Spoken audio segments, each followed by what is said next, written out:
Un jeu de piste géant dans le quartier des Invalides à Paris, à la recherche des portraits des compagnons de la Libération, croqués au pochoir par l'artiste français C215.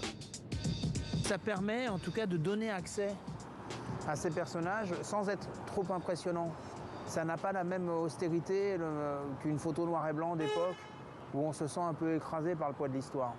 Là, ils sont à hauteur d'homme et les gens ils peuvent en tout cas avoir une approche un peu plus ludique ou un peu plus simple.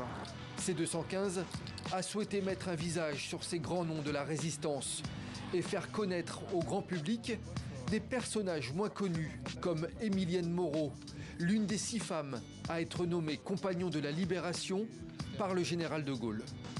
Alors Émilienne, c'est un personnage incroyable et qui se retrouve immédiatement dans la Seconde Guerre mondiale à entrer en résistance, à passer dans la clandestinité, à rejoindre le général de Gaulle et qui a même eu une carrière politique et qui a fait un discours extraordinaire, un discours féministe extraordinaire à Londres. L'expo se poursuit à l'intérieur de l'Hôtel National des Invalides, au musée de l'Ordre de la Libération. Il redonne vie à ces personnes qui ont disparu.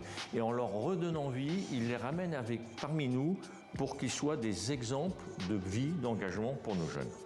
Et c'est la rencontre de l'histoire d'il y a 80 ans avec l'art d'aujourd'hui et comment tout cela peut être utile à la jeunesse de France.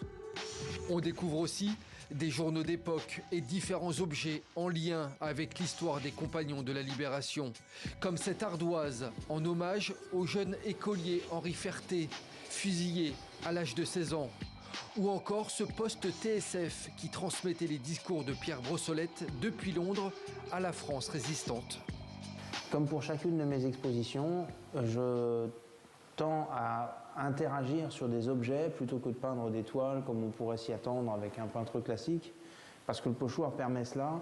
Et en général, j'essaie d'aller chercher des objets qui fournissent un contexte à la fois émotionnel et dans le cadre de cette exposition historique.